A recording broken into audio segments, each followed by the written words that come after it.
Assalamualaikum warahmatullahi wabarakatuh. Bismillahirrahmanirrahim. Alhamdulillahi rabbil alamin.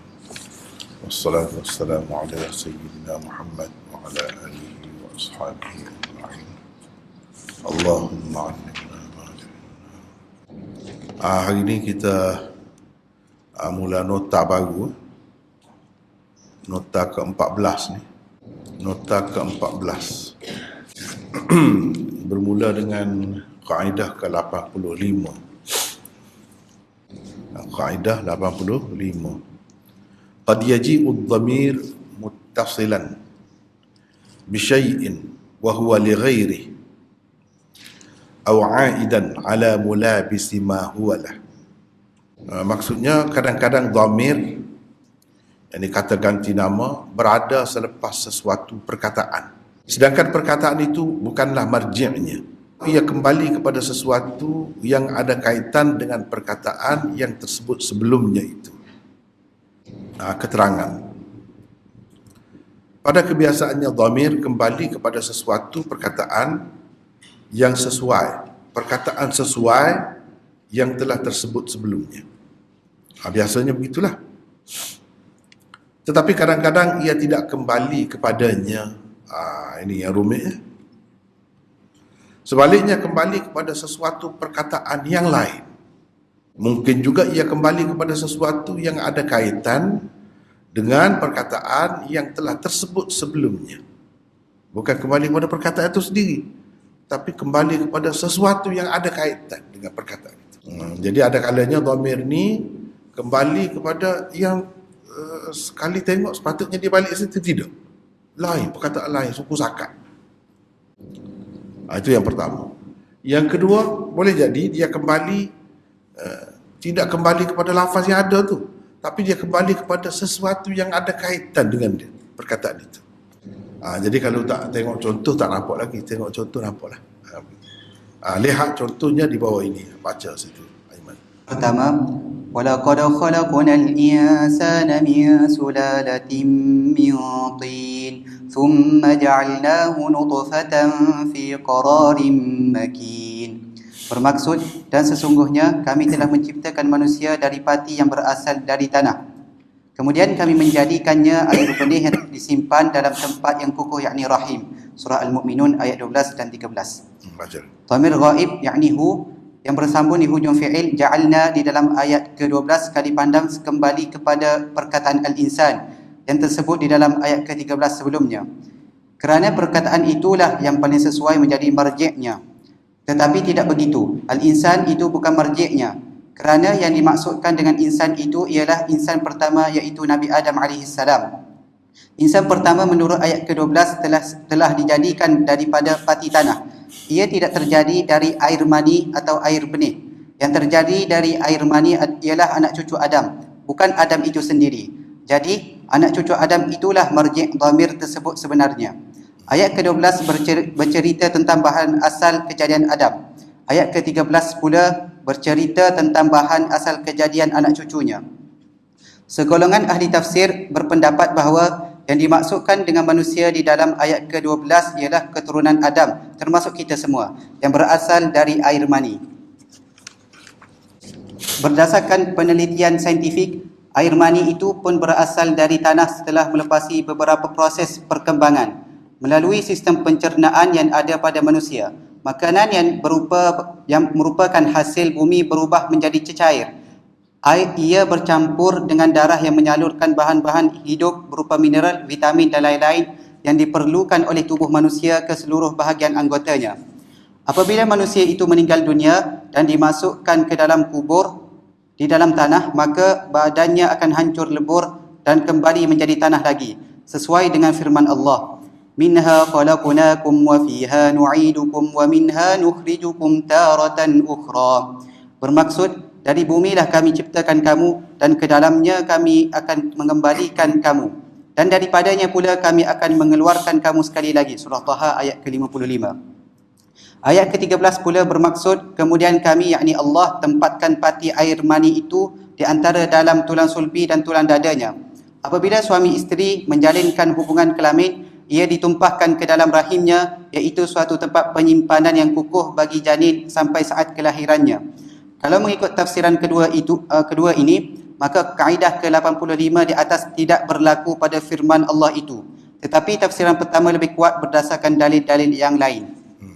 Jadi kalau kita tengok di sini walaqad khalaqnal insana min sulalatin min tin thumma ja'alnahu hu ni dhamir berkenaan. Jadi hu tu nak balik ke mana? Istilahnya dia panggil marji'nya. Marji'nya mana? Kemudian kami menjadikannya tanah. Tak betul. Nya sulalah. Tak betul juga. Nya tu ya sesuainya insan lah yang tersebut sebelum tu. Kemudian kami menjadikannya nya insan tu lah. Zahirnya begitu. Sedangkan walaqad khalaqnal insan min sulalatin min tin itu bukan semua manusia. Ya khusus dengan Nabi Adam saja. Dan Nabi Adam bukan dijadikan daripada air mani, dia jadi daripada sulalatin min tin. Jadi tak kena dhamir itu nak balik kepada al-insan. Tak kena. Jadi dia balik ke mana? Balik kepada insan tu maksudnya insan anak cucu Adam. Bukan Adam itu sendiri. Berdasarkan banyak lagi ayat-ayat yang lain menyebutkan begitulah. Nabi Adam jelas jadi daripada tanah. Anak cucu dia jadi daripada air mani. Air benih, kita kata. Jadi itu berkenaan dengan anak cucu dia. Hu tu balik kepada insan. Balik kepada anak cucu insan itu. Insan juga orang panggil. Insan juga. Dia bukan insan yang pertama. Sebab insan yang pertama sudah dijelaskan tentangnya, kejadiannya min sulalatin min tin. Jadi insan yang dijadikan daripada nutfah fi qararin makin, ini anak cucu dia. Gitu. Ini berlaku begitu. Dalam Quran ni kadang-kadang benda yang kita kena perhati ni ada kaedah ni. Dhamir tidak kembali kepada yang zahir sepatutnya situ. Tidak. Tetapi kembali kepada yang lain. Yang lain. Yang ni insan yang lain, bukan insan itu. Walaupun insan yang lain itu anak cucu dia lah semuanya. Begitu kena faham begitu. Tetapi setengah-setengah ulama kata walaqad khalaqnal insana min sulalatin min tin, ini Nabi Adam memang jadikan daripada tanah. Anak cucu dia ni nutfatan itu pun daripada tanah juga. Mengandungi bahan-bahan ataupun zat yang ada di dalam tanah. Ada zat besi, ada fosforus, ada macam-macam lah. Potasium, macam-macam ada dalam tanah tu. Itulah yang membentuk tubuh manusia. Dia pendapat dia kata gitu. Manusia tu jadi daripada tanah juga. Tak ada beza. Jadi ja'alnahu tu insan juga. Min sulalatin tu pati daripada tanah tu bukan cerita tentang Nabi Adam. Dia kata tentang semua manusia lah. Kalau kita perhati di dalam tubuh manusia ni terbinanya tubuh manusia daripada bahan-bahan tadi. Bahan-bahan tu bahan-bahan yang asalnya dari tanah. Dalam tanah ada dia. Kita makan sayur, kita makan itu ini pun bahan-bahan tu ada dalam tu. Dia faham gitu. Tapi kalau kita terimalah pendapat itu seperti saya sebut tadi, maka ayat ni tidak boleh, tak tepatlah dengan kaedah ni. Tak termasuk di bawah kaedah ni. Cumanya mana lebih baik? Yang lebih baiknya yang pertama tadi. Sebab apa? Yang tu berdasarkan kajian ataupun penelitian ataupun kesimpulan yang dibuat oleh manusia. Kebanyakannya duduk sebut begitulah, insan itu yang jadi daripada tanah tu yang mudah Adam. Daripada nutfah tu bukan Adam. Kalau kita kata semua insan jadi daripada nutfah, macam mana Adam?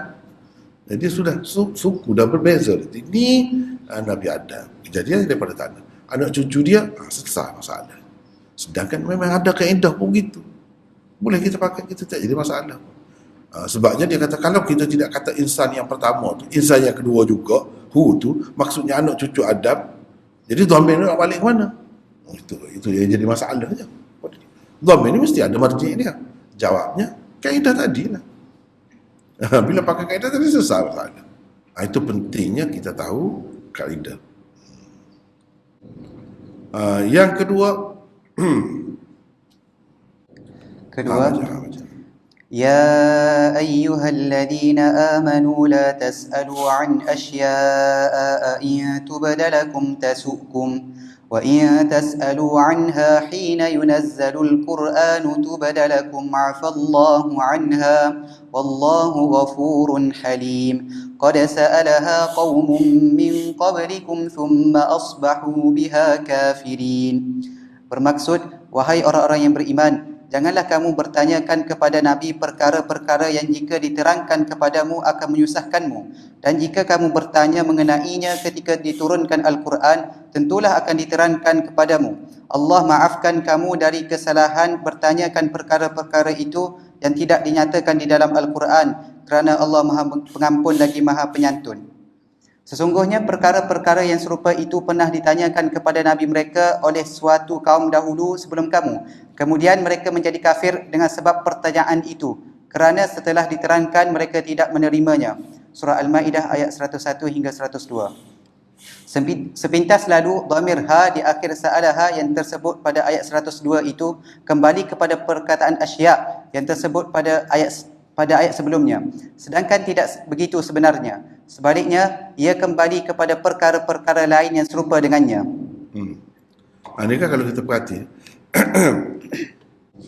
ya ayyuhalladzina amanu la tas'alu an asya'a in tubda lakum tasukum. Terjemahannya macam tadi lah. Jangan kamu tanya tentang perkara-perkara yang mana jika dinyatakan akan menyusahkan kamu, akan memburukkan keadaan kamu. Jangan tanya benda macam tu. Lepas tu dalam ayat seterusnya, qad sa'alaha qaumun min qablikum. Sesungguhnya perkara-perkara serupa itu. Sa'alaha ni dhamir ni nak kembali ke mana ni? Ni sa'alaha qaum. Sesungguhnya satu golongan daripada orang-orang sebelum kamu telah bertanya tentang nya tu apa. Sepatutnya keadaan biasalah dia ada marji' dia tu disebut. Yang sesuai, paling sesuai dalam banyak-banyak sebelum tu asya' tu lah. Marji' tu. Kalau kita kata ni balik kepada asya', maknanya orang dahulu telah bertanya betul-betul serupa asya' tu lah yang dilarang orang zaman Nabi tu, sahabat tu tanya. Mereka juga telah bertanya benda tu dahulu, benda sama tu. Sedangkan tidak cerita zaman Nabi yang dilarang tanya beberapa perkara tu cerita lain. Yang orang dulu tu cerita lain, bukan betul-betul masalahnya sama, perkara yang sama, tidak begitu, perkara lain, tetapi serupa tu lah kira-kiranya. Yang mana kalau dinyatakan jadi kamu susah hati pula, kamu jadi susah pula, begitu. Jadi apa ceritanya? Dia begini, kalau kita tengok asbabun nuzul, kalau kita tengok hadis-hadis, baru dapat cerita tu. Apa ni, ada seorang sahabat nama dia Salim Maula Abi Hudzaifah.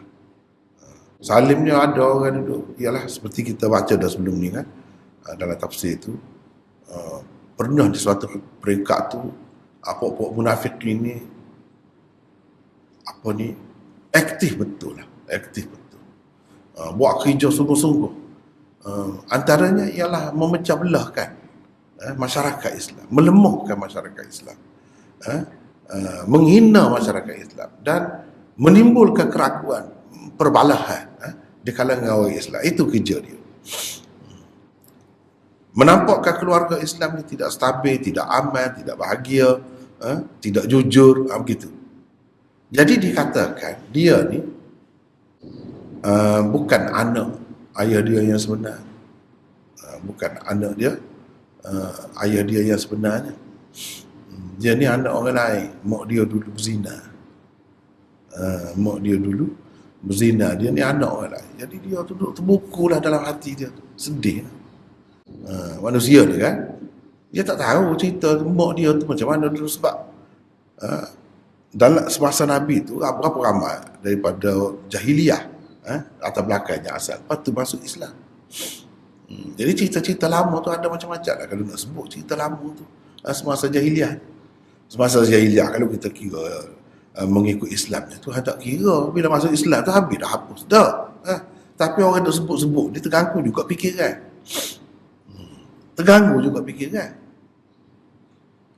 Jadi bila begitu Nabi suruh tanya satu kali. Suruh tanya. Siapa nak tanya? Dalam satu majlis. Dia pun bangun tanya. Siapa ayah saya? Siapa ayah saya? Ayahmu Hudzaifah. Nabi kata ayahmu Hudzaifah. Jadi orang bising lah. Tujuan dia nak tanya tu, dia nak tutup mulut orang. Bila Nabi jawab, itu dia betul. Jadi ayah dia betul lah. Itulah ayah dia. Lepas tu bila dia balik, mak dia marah lah. Apa tanya benda macam tu? Nabi depan-depan orang ramai-ramai. Itu nasib baiklah jawapan itu betul. Kalau tak betul, kalau Nabi sebut ayah kamu siapa-siapa, habis bising lah, geger lah. Rupanya anak zina dia ni. Betul lah, sepatutnya betul orang duduk cakap tu betul lah. Ayah dia bukan ayah dia yang ada sekarang ni. Ayah dia orang lain. Habis semua orang tahu. Jadi buah mulut, jadi percakapan orang. Jadi modal kepada musuh. Mak dia marah lah. Sebab apa? Kalau nak kira zaman dulu, zaman jahiliah, mak siapa pun boleh melakukan apa saja. Sebab kita bukan ada ikut agama, ikut syariat, ikut peraturan agama. Pada masa tu orang kahwin macam-macam cara. Pada masa tu. Jadi kenapa kamu tanya ni? Kalau dinyatakan, nescaya akan menyusahkan kamu. Kamu jadi susah hati pula, bising pula. Jadi sepatutnya jangan tanyalah benda yang seperti itu. Tapi dia ada maksud dia sendiri, dia tanya tu. Maksudnya supaya Nabi jawab. Bila Nabi jawab, semua diam lah. Betul lah. Jadi tak ada apa masalah lah. Itu tak semua lah yang orang duduk kata macam-macam kat dia, kat mak dia tu. Itu maksud dia. Jadi orang dulu tanya tu, tanya benda saat ni ke? Tentu sekali tidak. Tanya kau, minta kau. Misalnya kaum Nabi Musa dalam Quran sebut. Nabi Musa suruh sembelih lembu. Tuhan, innallaha ya'murukum an tadhbahu baqarah. Dia pun tanya, lembu macam mana? Gini. Akhirnya susah. Fadhabahuha wa ma kadu yaf'alun. Boleh buat, tapi susahlah nak dapat lembu dengan sifat-sifat yang disebutkan itu. Kadang-kadang banyak bertanya ni menyusahkan. Kita tahu sikit buat itu sudah. Sudah begitulah. Selesailah masalah. Kalau banyak-banyak sangat tanya kan tak? Jadi menyusahkan saja. Sebab kita lah bulan-bulan puasa ni kan tak? Banyak orang tanya kan? Puasa lah kalau bergigi kemudian. Lepas daripada gelincir matahari kan? Kalau tak niat tengah malam, tak sah lah puasa lah. Macam-macam kan? Padahal dia tanya dah pagi sahur besok nak makan kamu. Itu tidak niat lagi. Padahal mudah ya niat. Dia mudah lagu tu jadi kena niat macam menghadap kebelak. Niat esok nak puasa. Kalau tidak tak sah. Jadi kan susah tu. Padahal benarnya tak adalah payah. Lepas tu korek hidung ni, mata pun pula. Korek telinga pula. Lepas tu kalau bubuh titik air dalam mata ni, titik ubat dalam mata ni macam mana?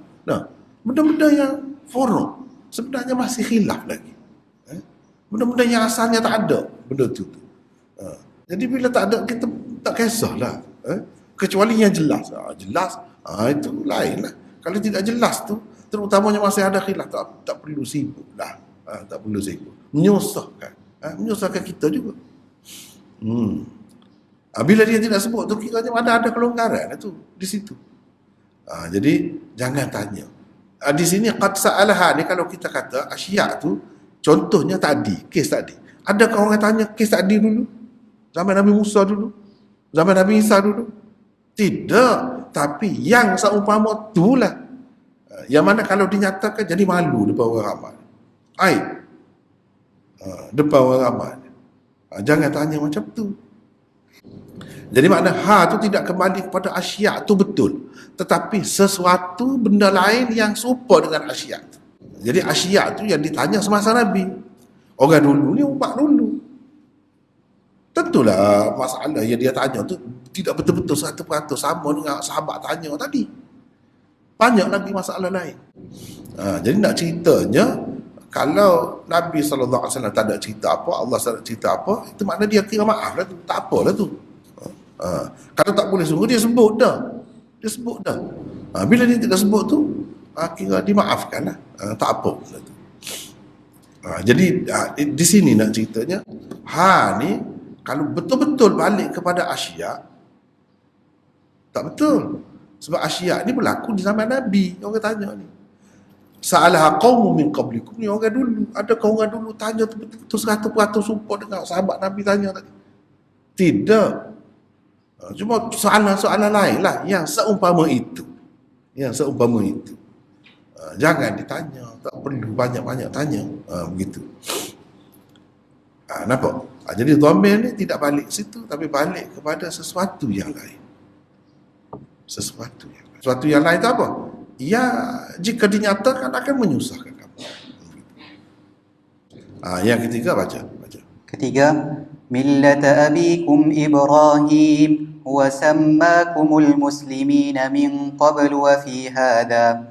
Bermaksud, ikutilah agama orang tuamu Ibrahim. Dia, yakni Allah telah menamai kamu sekalian orang-orang Muslim dari dahulu. Dan begitu pula di dalam Al-Quran ini, surah Al-Hajj ayat 78.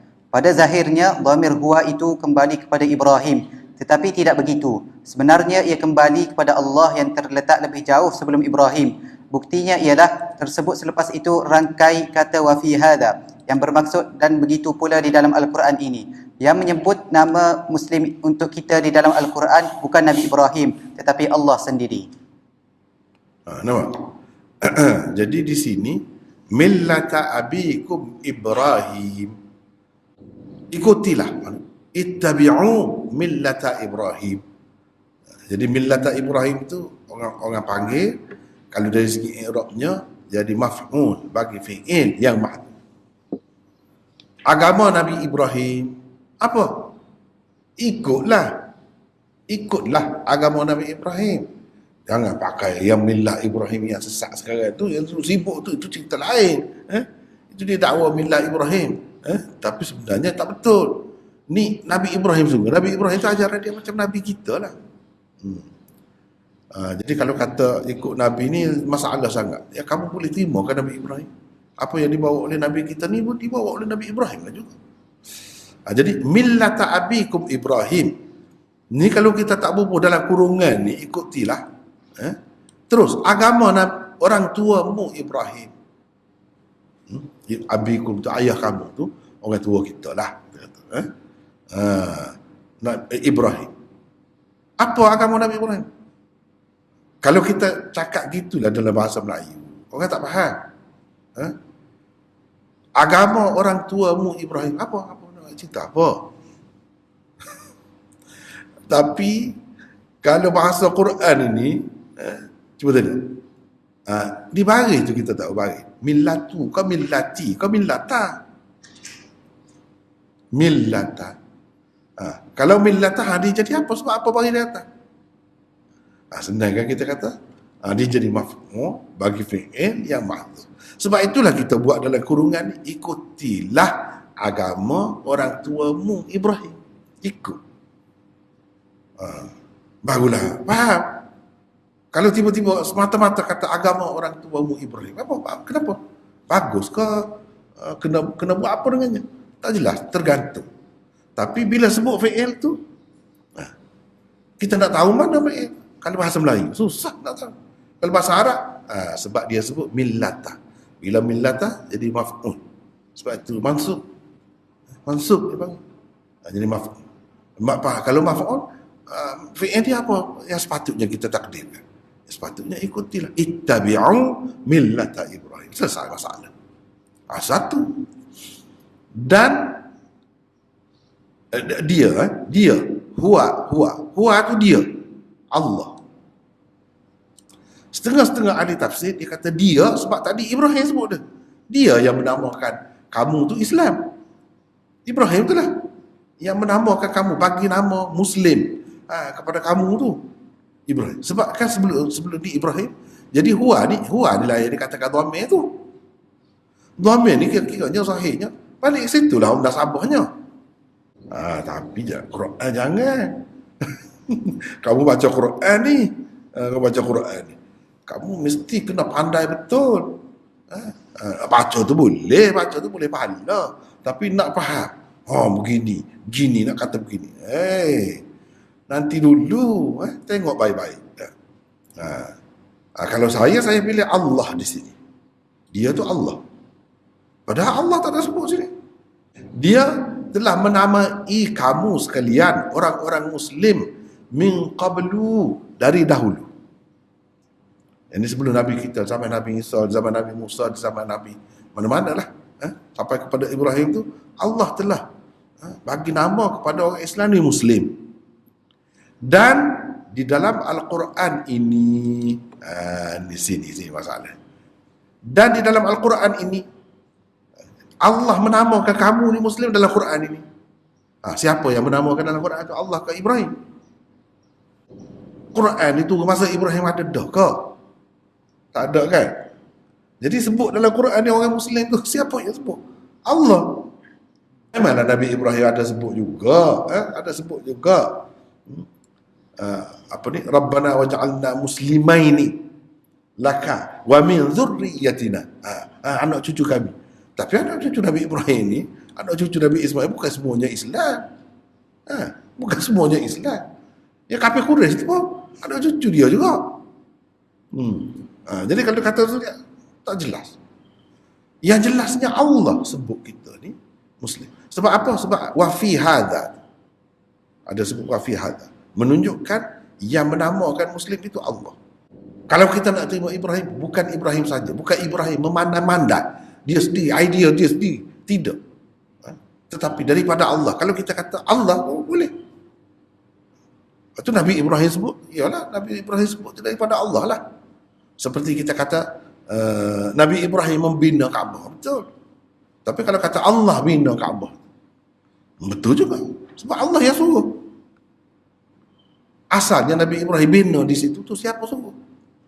Wa idh bawwa'na li Ibrahim makanal bait. Kami tu kata, kami yang tentukan tempat tu. Nabi Ibrahim buat betul lah dia sebagai pengasas. Tapi siapa yang suruh letak situ? Allah. Sama juga di situ. Jadi apa sebab yang kita kata sama tu, dhamir dalam dia tu buat tu tidak balik kepada Ibrahim, tetapi balik kepada Allah? Sebab wa fi hadza, selepas tu ada. Bukan sebut dahulu. Dahulu tu sebelum daripada Nabi kita lah. Selepas Nabi kita mari pun sebut juga. Sebut di mana? Dalam Quran. Wa'tasimu bihablillahi jami'a wa la tafarraqu. Apa ni? Wa la tamutunna illa wa antum muslimun. Siapa sebut tu? Siapa sebut tu? Muslimun. Allah sebut. Bukan cerita Nabi mana-mana kata. Ada juga tempat-tempat tu memanglah Nabi pesan. Anak-anak dia jangan mati kecuali dalam Islam. Tapi yang dia pesan itu dia tahu daripada mana? Allah lah. Allah lah asalnya. Jadi cuba kita tengok. Sekarang kita tengok ayat Quran yang sepenuhnya. Wajahidu fillahi haqqa jihadi. Ini kita sudah baca dah kan? Berjihadlah kerana Allah dengan sebenar-benarnya, sebetul-betulnya, sungguh-sungguh. Huwa jatabakum, dia yang memilih kamu. Huwa Allah. Wa ma ja'ala 'alaikum fid din min haraj. Dia tidak menjadikan sebarang kesusahan dalam agama. Dia itu siapa? Allah. Ada kata Allah ni. Ni. Allah tu ada sebelum. Millata abikum Ibrahim. Siapa kata? Allah kata, ikutlah agama bapa kamu atau orang tuamu Ibrahim. Dialah yang menamakan kamu Muslim sebagaimana dia telah memilih kamu. Dia menjadikan agama ni tidak susah kepada kamu. Dia suruh ikut agama Nabi Ibrahim. Dialah juga menamakan kamu Muslimin. Bila? Dulu pun dia bagi dah nama. Wa fi hadza, Dan di dalam kitab ini pun, kitab ini ni kitab Quran. Masa Nabi Ibrahim tak ada lagi Quran tu. Jadi ini menunjukkan bila kata sebut dalam Quran ini, kita ni orang Islam ni sebagai Muslim, makna Allah sebut. Ni makna dhamir balik kepada yang zahirnya bukan ke situ. Dhamir ni biasanya dia balik kepada yang terdekat. Jadi huwa tu sepatutnya balik kepada Ibrahim lah, sebab Ibrahim tu dekat.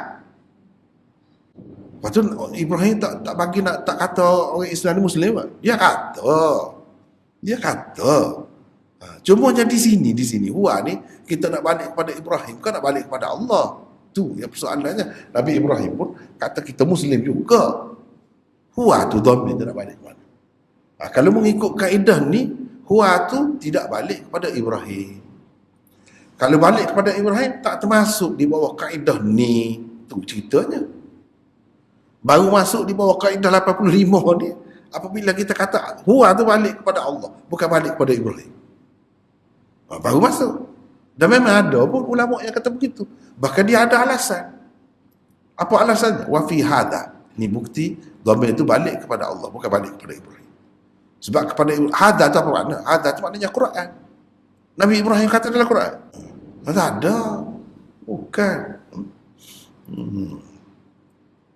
Dalam Quran tu sebut, Tuhan sebut. Tuhan wahyukan kepada Nabi kita yang kita tahu. Nabi Ibrahim kau kata, kau tidak kata, siapa kata. Bila ada Quran tu baru ada. Zaman Nabi Ibrahim tak ada lagi Quran. Apa makna wafi hadha? Hadha tu baru ada zaman Nabi kita.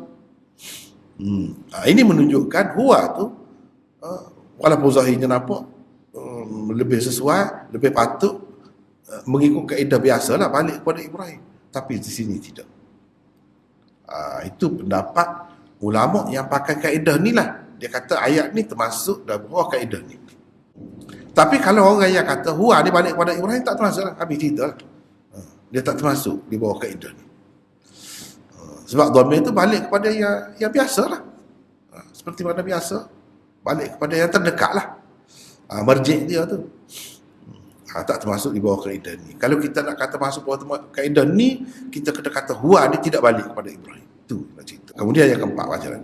Keempat, ka'annahum yawma yarawnaha lam yalbathu illa 'ashiyatan aw duhaha.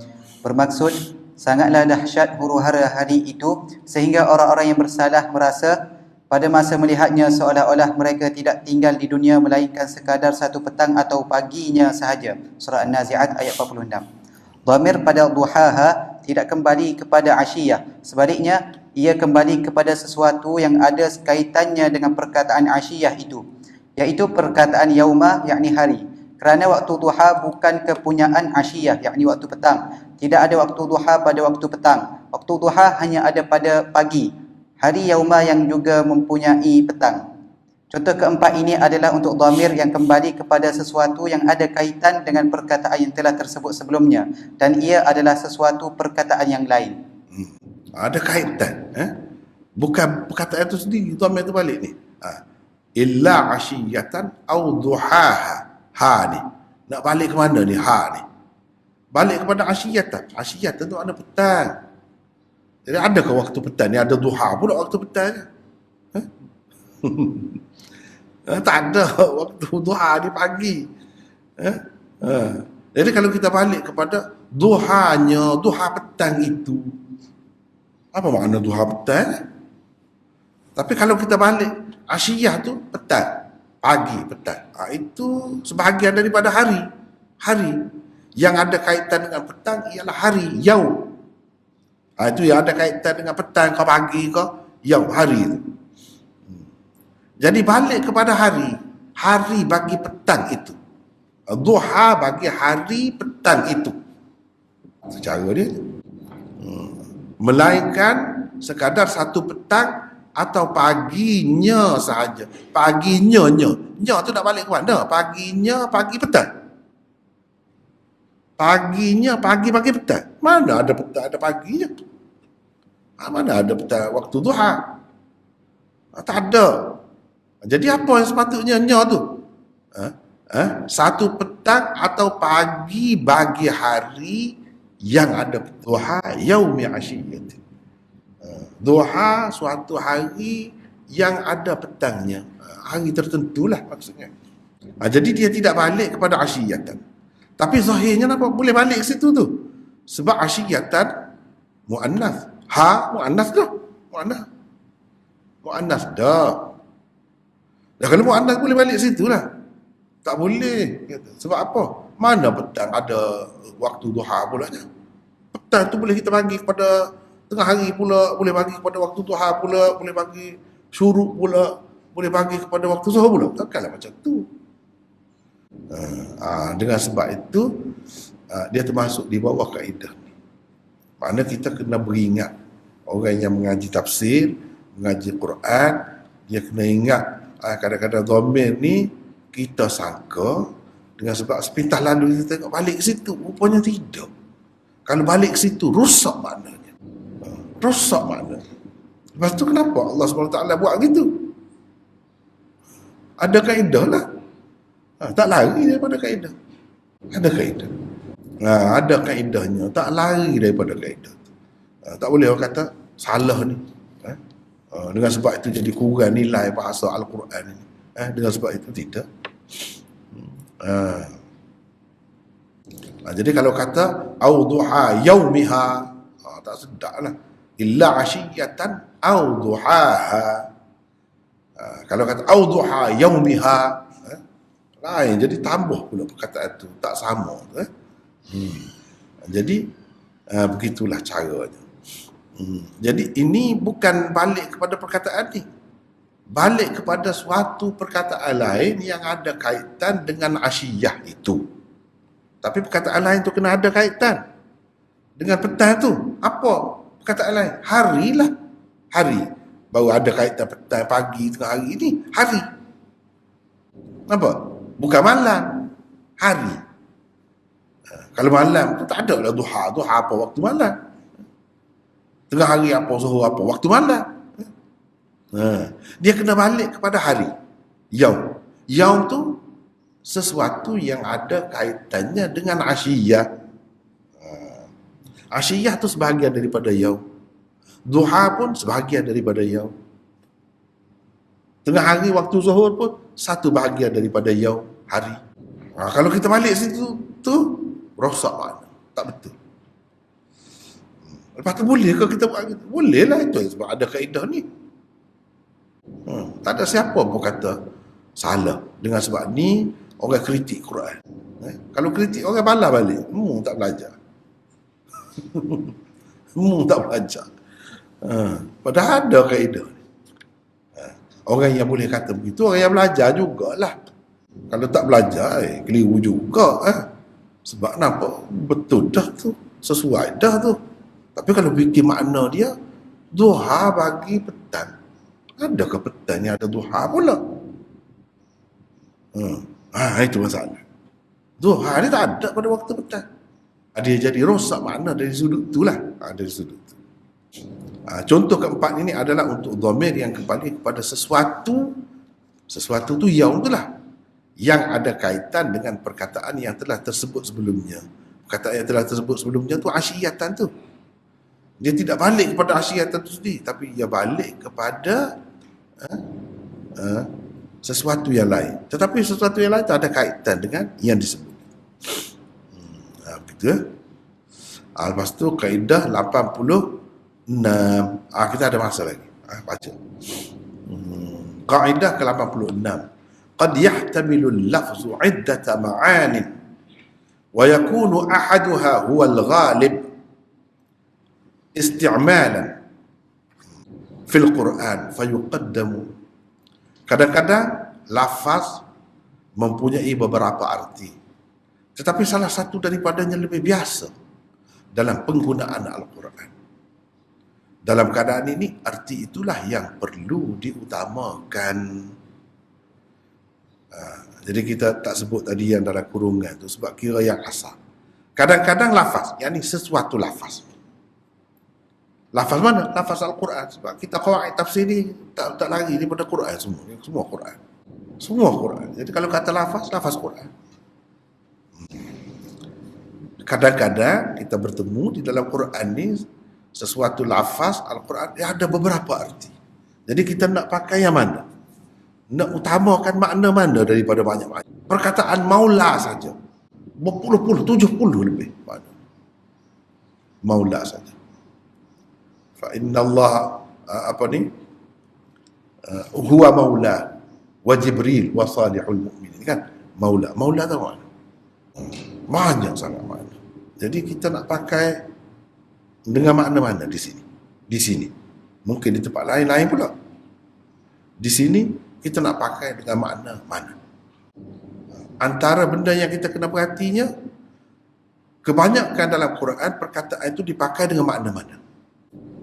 Jadi kita utamakan makna itu lah. Kecuali kalau ada bukti-bukti yang menunjukkan tidak dengan makna itu. Tak boleh. Mesti dengan makna lain. Mesti dengan makna lain. Baru kita pergi kepada yang lain. Baik.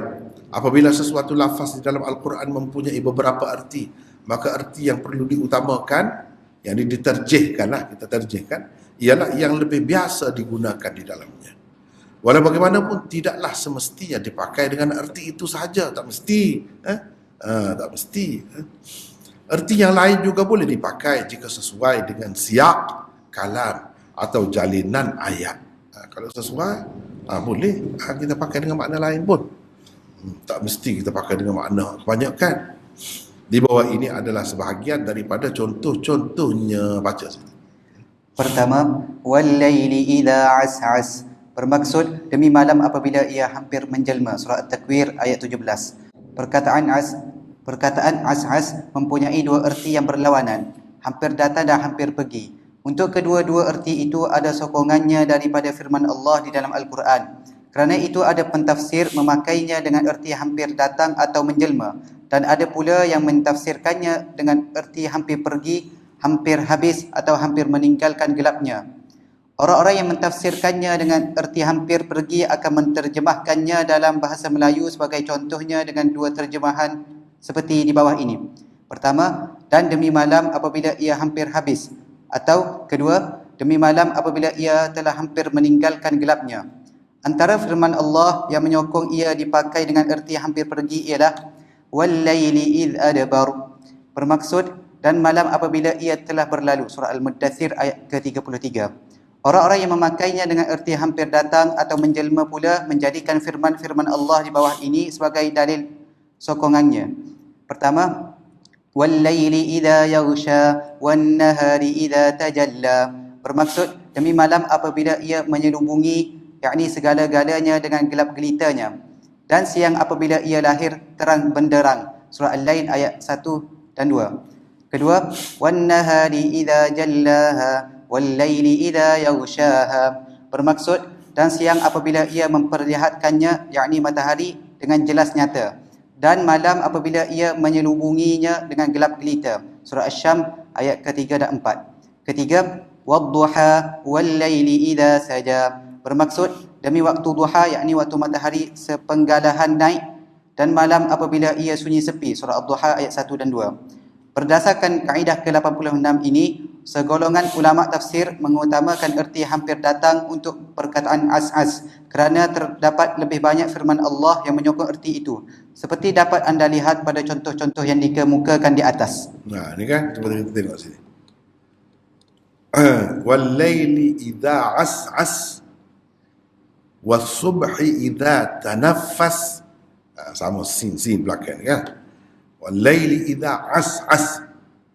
Tu bahasa sastra sangat. Bahasa yang tidak biasa orang guna tu. Tapi tidak biasa kalau sebut tu, kita bahasa memang hebat lah. Memang hebat.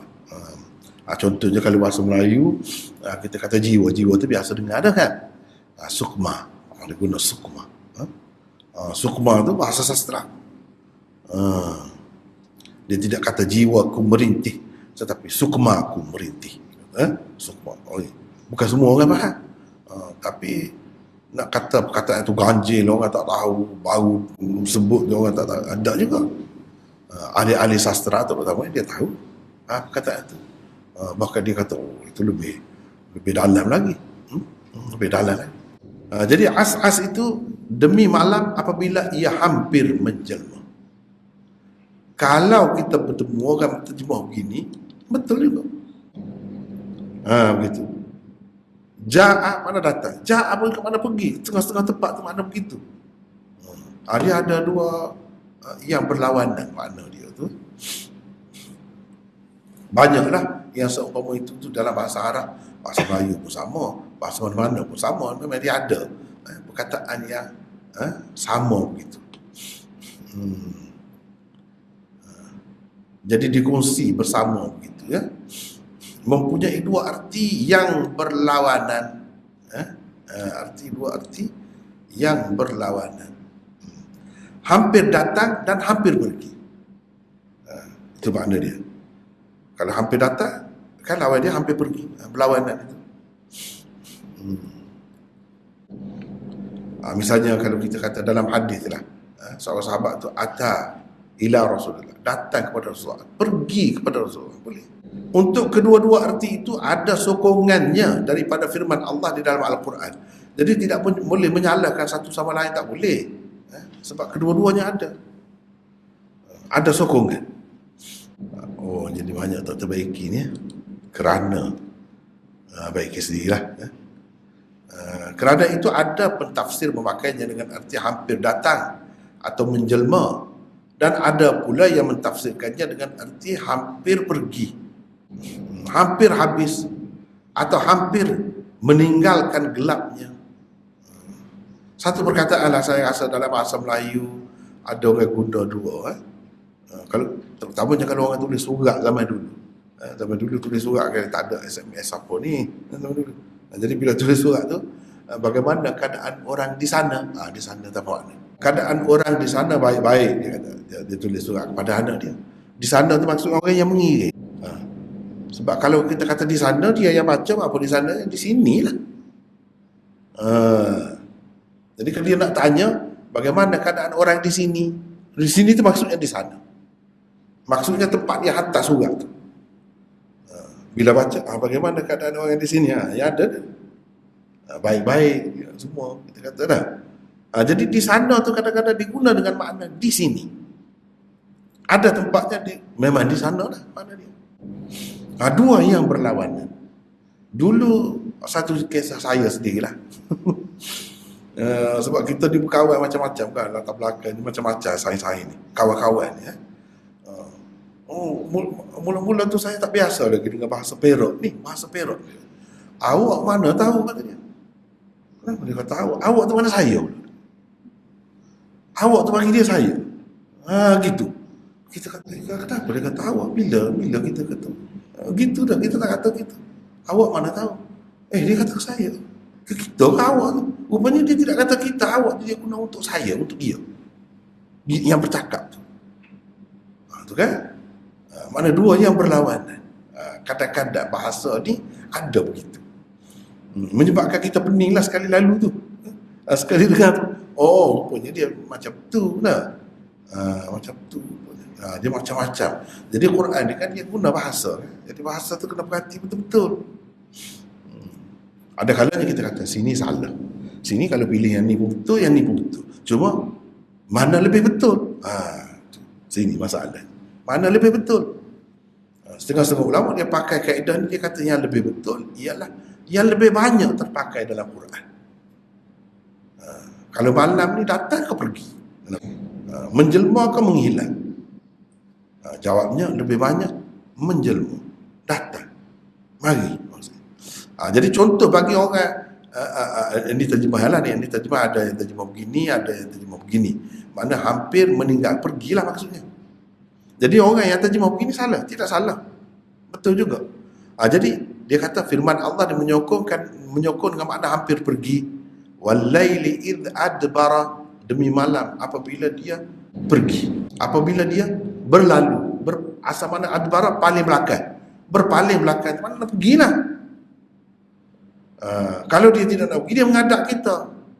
Orang ni kan bila dia tidak nak pergi, dia menghadap kita bercakap. Bila dia berpaling belakang, maka dia nak pergilah tu. Jadi walaili idza adbara, malam apabila ia telah berlalu, mana pergi. Jadi asa-asa tadi dengan makna berlalulah, sebab ada di tempat lain Allah berfirman walaili idza adbara. Jadi asa-asa tadi dengan makna adbara lah lebih sesuai sebab ada ayat ni. Itu kata dia. Cumanya orang-orang yang kata hampir menjelma, hampir datang pula, ni dia kata kamu boleh bawa ayat tu lah, ni kami nak bawa banyak lagi. Yang menyokong makna menjelma, datang, tiba. Walaili idza yaghsha, demi malam apabila dia menyelubungi. Itu makna datang ke pergi. Apabila ia menyelubungi. Apabila tu makna start situ lah. Start menyelubungi, jadi gelap tu. Maknanya dia datang. Kalau dia pergi, lain. Itu maknanya dia pergi, itu nak habis dah malam. Bukan nak gelap. Baik. Kalau kita tengok sini, wan nahari idza jallaha wal laili idza yaghshaha. Jadi yaghshahan mana datang. Malam tu mari, bila malam itu tiba, bila malam itu datang, bila malam itu menjelma. Jadi wal laili idza as'as sesuai dengan yang ni. Dua dah. Dua. Wal laili idza saja. Dan malam apabila ia sunyi sepi, apabila ia masuk malam tu semakin sunyi, semakin jauh malam, semakin sunyi, semakin sepi malam. Jadi kalau sebut malam tu ketika dia nak pergi, sekejap lah, mana tak ada lah sepi tu, sunyi tu, bising lah pula orangnya. Sedangkan nak ceritanya keadaan malam tu, keadaan nak bagi kita rasa keadaan malam tu, semakin lama semakin, kalau kita takut semakin semakin jauh malam. Startnya bila? Bermula bila takut tu, rasa takut? Bila tiba malam. Maknanya mari, bila mari malam tu. Itulah yang kita takut. Kalau malam tu nak pergi, senang hatilah kita. Sukalah dah tak lama dah nak habis malam ni. Ni yang sedih, yang takut ni sebab baru mari. Lambat lagi nak habis ni. Lebih sesuai makna datang. Nampak ke tidak tu cara tu? Nampak ke tidak sebenarnya? Nampak? Sebelah sini nampak ke tidak?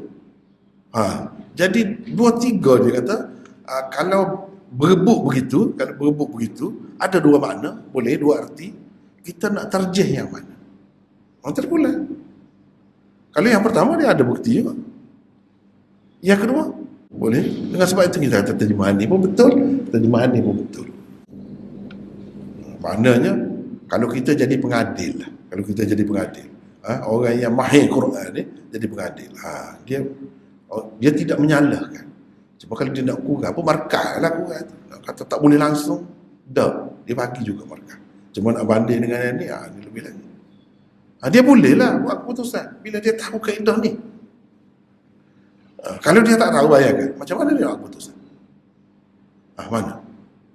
Tengok terjemahan pening ni. Terjemahan Melayu. Kalau kita ambil terjemahan lain yang banyak, ada terjemahan lah dalam satu-satu bahasa tu banyak. Kadang gini, mana yang betul. Kedua-duanya boleh betul di sini. Tapi kalau orang yang pakai yang lebih banyak, dia pakai kaedah ni. Kita terjemahkan berdasarkan yang mana lebih banyak. Dekat-dekat semua ni walaili idza. Yang perkataan akhir tu saja yang berbezanya. Yang berbezanya perkataan akhir tu. Yang dua lagi tu sama. Walaili idza as'as. Walaili idza yaghsha. Itu yang berbeza. Perkataan tu ya. Walaili idza adbara. Jadi lebih banyak yang ni. Bila lebih banyak yang ni, kita terjemahkan, kita utamakan yang ni berbanding yang lain-lain. Ini kita sambung besok lah ya. Ini panjang pula kan. Panjang pula sekat tu lah. Wallahu a'lam.